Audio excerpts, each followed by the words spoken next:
Auspicia este programa. Ministerio de Salud, Presidencia de la Nación.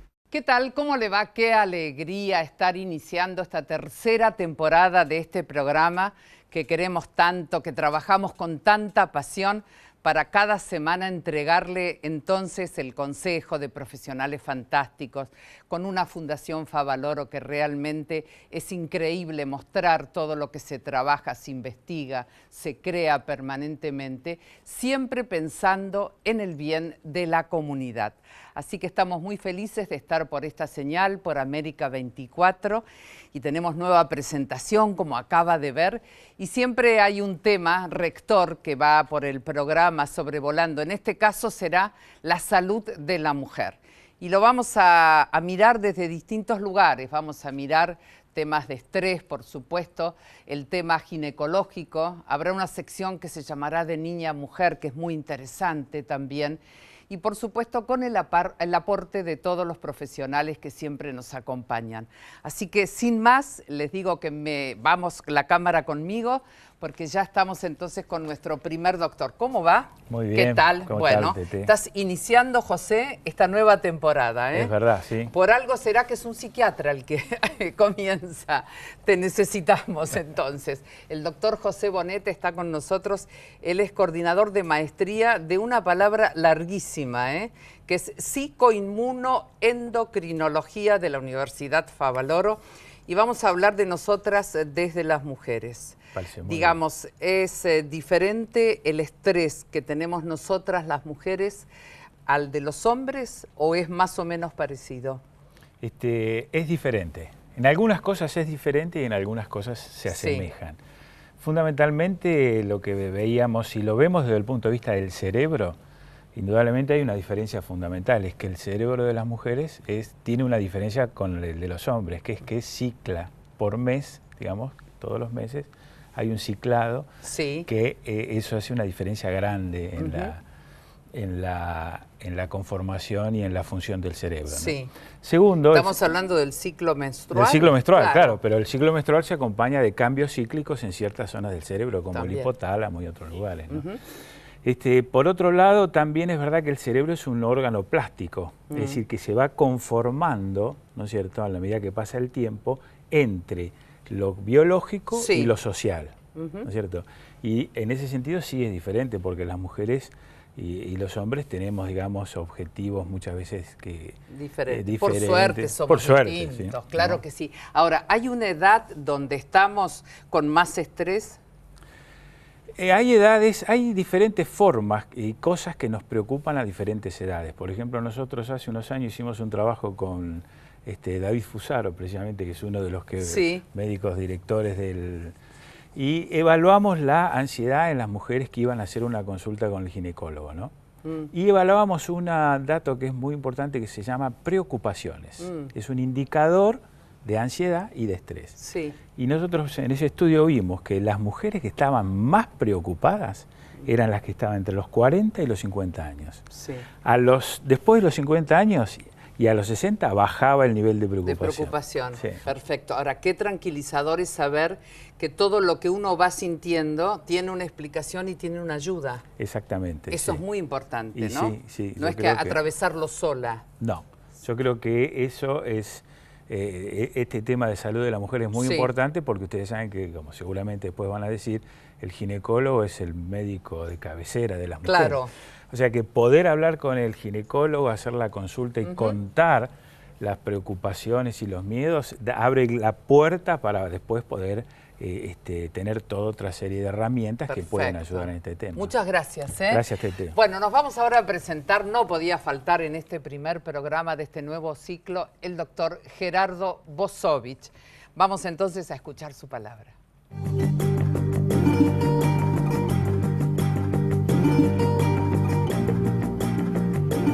Cuando se habla de cuál es la primera causa de muerte en Occidente, en los adultos, tanto hombres como mujeres, y decimos enfermedad cardiovascular, en realidad estamos hablando de una parte de la enfermedad cardiovascular, que es cuando se tapa una arteria. Cuando se tapa una arteria de manera súbita, se produce una muerte de un tejido que se llama infarto. Los dos infartos que mayor problema representan para nuestra salud en la Argentina y en Occidente son el infarto del miocardio, del corazón, y el infarto del cerebro. Hay una escena muy común en el consultorio del clínico y del cardiólogo. La mujer sentada al lado de un hombre que consulta. Pero llega un punto en el cual uno le dice, ¿y usted cuándo va a venir a la consulta? Eso que vemos en el consultorio, cuando se traslada a preguntarle a las mujeres, cosa que se hizo en una encuesta que encargó la Fundación Favaloro, apenas 1 de cada 6 mujeres creían o creyeron que la enfermedad cardíaca las podía matar. Entonces, ¿por qué las mujeres consultan poco? Porque se creyó durante mucho tiempo que es una enfermedad del hombre, primera razón. Segunda razón, porque la mujer tiene síntomas distintos al hombre. Y luego viene un tercer problema. Hay evidencias, una de ellas un estudio que hicimos aquí en la Universidad Favaloro, que indica que cuando una mujer es internada por un problema, un ataque cardíaco, la probabilidad de que reciba procedimientos terapéuticos como son cateterismos, angioplastias o cirugías de bypass es la mitad que en el hombre. Hay cosas que no podemos modificar, nuestra carga genética, y otras que sí podemos cambiar. Número 1, dejar de fumar. Luego, controlar el resto de los factores que podemos modificar. La hipertensión arterial, el colesterol alto, tratar adecuadamente la diabetes, mantener actividad física, una alimentación saludable, evitar el sobrepeso. Con esa combinación de factores y con una consulta periódica de prevención con un clínico o un cardiólogo, se contribuye a pesquisar a tiempo aquellas que tengan más riesgo relativo. Muy bien, y escuchamos la palabra del director médico de la Fundación Favaloro. Y ahora vamos a hablar con la doctora Claudia Peirallo, que ella es ginecóloga. Claudia, bienvenida al programa. Gracias. Es médica del equipo, justamente del Servicio de Ginecología de la Fundación. Y Claudia, una de las preguntas que uno escucha habitualmente es ¿a qué edad? Por eso titulamos esta sección de Niña-Mujer. ¿A qué edad se debe hacer la primera consulta ginecológica? Sí, esa es una pregunta muy frecuente para el ginecólogo. Las madres quieren traer a las chiquitas y no saben muy bien a qué edad las pueden traer. Lo que nosotros les recomendamos es que cuando ya empiezan con algún cambio puberal, cuando empiezan con el botón mamario, que es el sobreelevación que tienen a nivel de las mamas, ya pueden hacer la primera consulta, o quizás cuando empiezan con la primera menstruación, porque de ese modo podemos ir informándole, sacándole los miedos, las dudas que tengan a la niña y a la madre. Y a la madre también. Entonces, claro. Eso es un buen momento para, digamos, hacer el primer acercamiento al ginecólogo. Por eso les recomendamos que en ese momento quizás sea la primera consulta. Sí. Ahí se van a hablar de diferentes temas. ¿Las chicas hablan?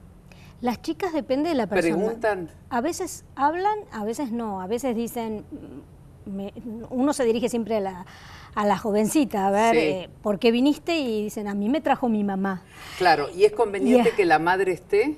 ¿O a veces siempre debe estar acompañada por la madre, sobre todo si son chiquitas. Si son chiquitas. Pero tienen que tener un espacio para preguntar solas, porque el miedo que tienen es de contar cosas que después el ginecólogo le cuente a la madre o les da vergüenza delante de la madre. Entonces, las primeras preguntas o cosas de antecedentes familiares o de enfermedades que ellas pudieran haber tenido de chiquitas, se les pregunta delante de la madre. Y después tienen que tener como un espacio, un momento para poder para preguntar, para que el ginecólogo pueda preguntarle sola alguna duda que tenga. A veces les da vergüenza preguntar sobre todo sobre las relaciones sexuales o los métodos anticonceptivos, y eso, si bien a lo mejor hay madres que por ahí hablan con las chicas, no todas las madres saben, no todas las madres pueden, pero en la primera consulta solo consiste en preguntas, explicaciones, aclaración de alguna duda, haciendo hincapié a veces sobre cómo, si todavía no tuvo la menarca, que es la primera menstruación, cómo va a ser, si va a tener dolor, si no va a tener dolor, averiguar si tiene las vacunas de paso, hacer hincapié sobre la vacuna del HPV, que ahora es obligatoria, a partir de los 11 años está dentro del calendario de vacunación, y esos temas, bueno, a lo mejor si son un poquito más grandes también, empezar a hablar sobre los métodos anticonceptivos, pero no necesariamente hay que revisarlas. Perfecto, bueno, muchísimas gracias. No, vamos de nada. a compartir ahora un informe que habla justamente de la importancia del PAP, del Papa Nicolau. El Papa Nicolau, también llamado PAP, es un estudio muy importante que permite detectar células anormales o lesiones en el cuello del útero y, de esta manera, prevenir distintas infecciones, entre ellas las del BPH, causa principal del cáncer cérvico-uterino. El PAP es una prueba sencilla que no produce dolor y dura solo unos minutos. El mismo debe realizarse a partir de los 25 años. Si durante 2 años consecutivos el resultado dio negativo, se recomienda hacer uno cada 3 años. Si el resultado del PAP es negativo, significa que no se detectaron lesiones en el cuello del útero. En cambio, si el resultado es anormal o con alteraciones, significa que hay algún tipo de lesión que hay que controlar y, en caso de que sea necesario, tratar. El PAP se realiza en todos los centros de salud y hospitales públicos del país de manera gratuita. Los resultados del mismo estarán disponibles en el transcurso del mes posterior a su realización. Es muy importante que las mujeres se hagan el Papanicolau, ya que es el mejor método para detectar de manera temprana lesiones que puedan provocar distintas enfermedades. Muy bien, y continuamos en el programa hablando sobre el tema de la salud de la mujer con el doctor Felipe Jofré. ¿Qué tal, Felipe? Bienvenido al programa. Él es ginecólogo también, es subjefe del Servicio de Ginecología de la Fundación Favaloro. Y pensaba cuáles son las cosas que debemos conocer las mujeres para saber si los ciclos son normales o si hay alguna alerta por allí. Un poco siguiendo lo que comentaban recién, la importancia en la mujer es que conozca cómo es su ciclo menstrual, cuándo debe consultar por alteraciones del ciclo, cuándo es una alteración del ciclo. En general, la mujer debería ciclar cada 28 días y la menstruación no debería durar no más allá de 5 a 7 días. Cuando esto se modifica, ya sea porque los ciclos se acortan o son menores de 21 días o duran más de 35, sí, la paciente debería consultar a ver cuáles son las causas. ¿Por qué? Porque muchas veces la paciente puede no ovular y si está en edad reproductiva y está buscando un embarazo, claro, probablemente no se vaya a embarazar. O por el contrario, puede haber alguna patología ginecológica que pueda generar modificaciones en el ciclo, hacer que se genere un sangrado, ya sea porque haya un pólipo, un fibroma, o por una alteración meramente hormonal, ¿no? ¿Y la endometriosis qué es exactamente? La endometriosis es una enfermedad benigna que se caracteriza por la ubicación del endometrio, que es lo que recubre internamente el útero, y que se descama todos los meses, la mujer lo visualiza como su menstruación. Sí. Cuando esas células endometriales se ubican dentro de la cavidad abdominal o en cualquier otra localización dentro del cuerpo, esa ubicación fuera del lugar corresponde a la denominación de endometriosis. La endometriosis es una enfermedad benigna, pero que es una enfermedad crónica, que el síntoma más común y más importante es el dolor menstrual. Entonces, muchas veces el dolor puede tener que ver con dolor pelviano, o a veces dolor en otras localizaciones que tiene que ver... O sea que la menstruación no está asociada al dolor. En realidad, ¿o no debería? Es una excelente pregunta esa. ¿Por qué? Porque el único dolor que la mujer considera normal es el de la menstruación. Sí, también es importante la transmisión materna o de mujeres, digamos, adultas, con referencia, ¿no? Sí. A cómo se toma cuando llega la menstruación, las chicas, a no decirles, bueno, pobrecita, a partir de ahora lo que vas a sufrir todos los meses, porque a veces hay una transmisión de ese tipo de situaciones. Hay muchas frases, yo tengo unas charlas, sí, tengo muchas frases sacadas del consultorio, ¿no? Claro. Ya sea de la madre, la tía o las abuelas, donde muchas veces son ya mitos que vienen de hace muchísimos, sí, años y donde se transmiten esta idea de que por ahí el dolor es normal. En realidad no es normal, eso es lo que tenemos que desmitificar. Porque que no se pueden lavar la cabeza tampoco. Ni teñirse el pelo. Ni teñirse. Entonces, claro, el problema es que eso hace que se retrase el diagnóstico de muchas patologías. Entonces lo importante acá es tratar de poder llegar antes, claro, al diagnóstico y no esperar 5 a 8 años, que por ahí es el tiempo que se tarda en llegar al diagnóstico a nivel mundial, ¿no? Perfecto. Muchas gracias. Gracias por estar aquí. Nos vamos ahora a compartir la palabra del doctor Fusaro de la Fundación Favaloro.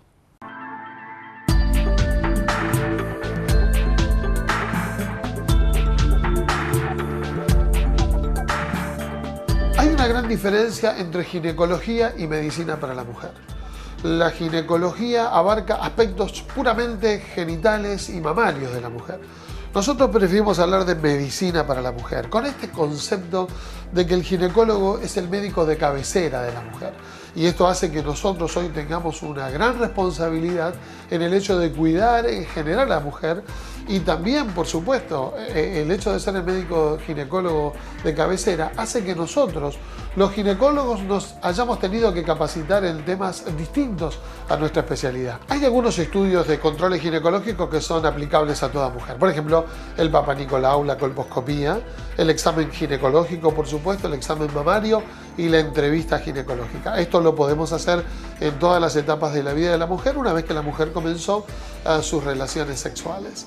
Hay otros, por ejemplo, el estudio de la mamografía, que tendrá una edad a partir de los 40 años. Otro estudio, por ejemplo, la densitometría ósea, que está destinada para ver cuál es su masa ósea en la prevención de la osteoporosis, que será a partir del climaterio o en algunas situaciones especiales de la vida. De manera tal que, con los estudios básicos de cada mujer y con los estudios apropiados para cada ella, constituimos grupos de control anual femenino y lo podemos hacer en nuestro servicio. Por eso a veces nosotros continuamos con el control de la mujer a lo largo de varios años. La comenzamos atendiendo cuando es adolescente, después la vemos en los aspectos reproductivos y después lo vemos en el aspecto de la madurez. Sí, la mujer argentina se hace sus controles y esto nos ha permitido tener un gran avance en la detección precoz de enfermedades oncológicas y no oncológicas y poder tratarlas muchísimo mejor. Bueno, vamos a ver en el tema alimentación entonces, qué es lo que ha preparado nuestro chef especialista en comida saludable, Jerónimo Favaloro. Hoy elegí como plato del día risotto de quinoa. La quinoa lo que tiene que al extraerla usan un químico, entonces hay que lavarla muy bien. La voy a cocinar con un poco de sal y un poquito de pimienta. La quinoa se cocina 15 minutos. Voy a cortar los vegetales.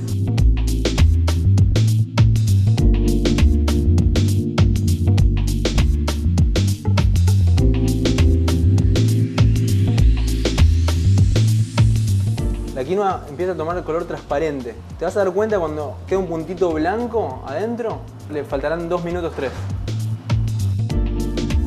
Ahora con lo que voy a hacer con los vegetales es saltearlo con un poquito de aceite y voy a usar nuez moscada para condimentarlo. Primero voy a agregar las zanahorias, el zucchini, voy a agregar el morrón y la cebolla verdeo. Yo tengo tomate, el caldo. Otro ingrediente que tenemos en la receta es el tomate seco, ¿sí? Lo que hice fue hidratarlo en agua caliente. La quinoa ya está. Y lo tapamos. Esto en 5 minutos está. Entonces el jugo de los tomates lo voy a echar a los vegetales. Esto le va a aportar un gusto muy rico. Lo que voy a usar ahora es el sésamo negro.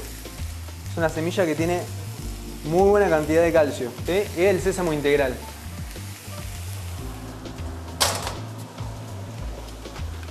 Voy a cocinar más o menos 5 minutos a 180.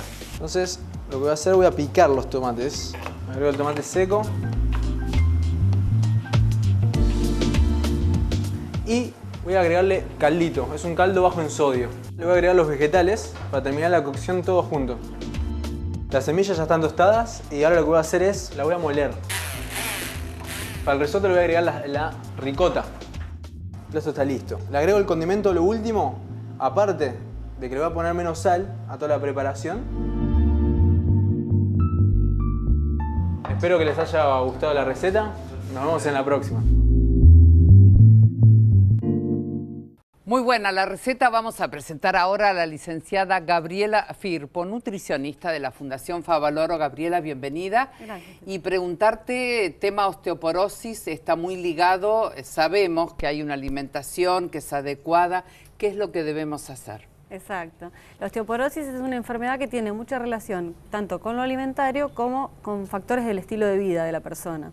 Entonces lo que vamos a tratar de hacer es que la persona no sea sedentaria, es decir, que realice algo de actividad física, porque eso hace que el calcio se fije mejor en el hueso y que no se pierda tanto calcio desde el hueso. Sí. Desde el punto de vista del estilo de vida es importante no fumar, tratar de evitar el alcohol, no abusar del café, que son todas sustancias que también hacen que se pierda mucho más calcio por orina. ¿Y dónde está el calcio? ¿En qué alimentos alimentos? Y el calcio lo tenés en dos orígenes. Tenés Sí. el calcio de origen animal, que es el que más se absorbe, el más biodisponible, como se le dice, o sea que nuestro cuerpo lo aprovecha en mayor proporción porque está unido a ciertas proteínas que lo hacen más soluble, entonces se absorbe con más facilidad. Y por otro lado está el calcio vegetal, que también está, por ejemplo, en las semillas, en las frutas secas, en los cereales, que lo que tiene es que su absorción va a ser un poco menor, Sí.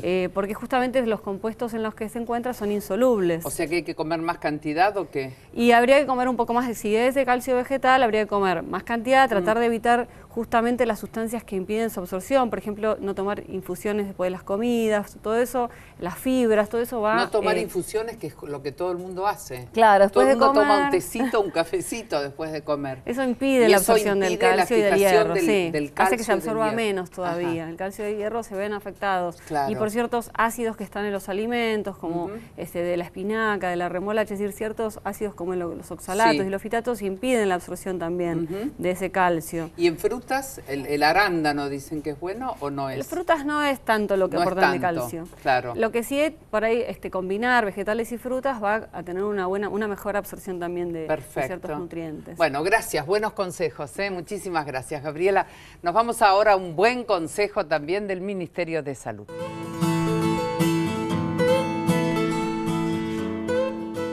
Los controles son fundamentales para vigilar el normal desarrollo del embarazo y prevenir y superar eventuales complicaciones. Se recomienda que la embarazada asista al control una vez al mes hasta el 7º mes, luego cada 15 días entre el 7º y el 8º y finalmente cada semana entre el 8º y 9º mes. ¿Qué sucede en cada control? Se confirma el embarazo, se calcula la fecha probable de parto y las semanas del embarazo al momento de la consulta. Se registra el aumento de peso y se mide la altura. Se solicita análisis de sangre y orina. Se controla la presión arterial y el pulso. Se indican o aplican las vacunas necesarias. Se aconseja sobre la toma de hierro, ácido fólico y vitaminas. El control del embarazo es el momento ideal para informarse sobre todo lo que puede ocurrir en el momento del parto. Se registran todos los datos y recomendaciones en el carnet perinatal o libreta sanitaria. Es importante llevarlo a todos los controles para que anoten allí los datos de cada visita y también tenerlo a mano cuando llegue el momento de internarse para el parto. Esta libreta es la herramienta fundamental de un buen control del embarazo. www.emsal.gov.ar.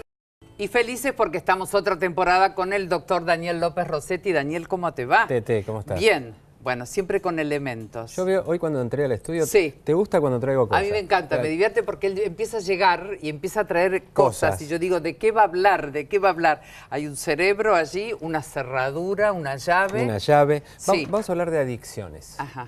Para eso lo primero que vamos a saber, Tete, es que en el cerebro está lleno de neuronas. Las neuronas son las células cerebrales. Y vamos a hacer de cuenta que tu mano, Sí. esto es una neurona y que tiene ramificaciones, que son los dedos, Claro. como si fuera pasto, como si fuera, se llaman dendritas, y que conectan con las dendritas de otra neurona tuya dentro También. del cerebro. Y así se produce la conexión entre una neurona y otra neurona y otra y otra y otra, y el cerebro está lleno de esas conexiones. Ahora, entre estos dos dedos Sí. se produce lo que se llama sinapsis. Ahí pasa de un lado para el otro una comunicación, y esa comunicación se hace a través de una sustancia que se llama neurotransmisor. Esto es conocido. El neurotransmisor sale, se comunica con el otro lado y le da una información. Sí. Y es específico. ¿Qué es ese neurotransmisor? Es igual que una cerradura. Vos imaginate que una célula tuya, una neurona, tiene una cerradura, la cerradura tiene evidentemente una combinación y el neurotransmisor es una llave que ingresa y cuando abre produce la transmisión y el efecto biológico. Claro. Entonces, este es el neurotransmisor, se produce la comunicación, transmisión. En nuestro cuerpo, normalmente, sin drogas, hay comunicaciones normales entre una neurona y otra. ¿Un arbolito de Navidad? Sí, ¿Viste? Tic, claro. tic. Hacé de cuenta que el arbolito de Navidad Sí. es exactamente las neuronas de nuestra cabeza funcionando. ¿Qué hace una droga? Una droga invade el cerebro, lo invade, es un trauma bioquímico y hace que gran cantidad de neurotransmisores salgan al mismo tiempo. ¿Qué característica tiene esto? Cuando una persona comienza con droga, Tete, Sí. y tenemos que pensar que droga puede ser de las más comunes, el cigarrillo, Sí. que genera adicción, el alcohol, alcohol, la marihuana y de ahí para arriba. Un día vamos a hablar de cada una. Pero lo cierto es que cuando uno comienza, en general llega un momento que pierde la capacidad de control. Y una adicción tiene en nuestro cerebro 3 características. La primera de esas características es la dependencia. Este cerebro se vuelve dependiente de la droga que está tomando, la depende, la necesita. Sí. Después viene la tolerancia. Claro. Como estoy tomando una droga determinada, que puede ser alcohol, con el tiempo necesito más alcohol para la misma función porque lo degrado más fácil. Y la tercera de las características es que si no llega esa droga que estoy haciendo ingresar al cuerpo, tengo un síndrome de abstinencia.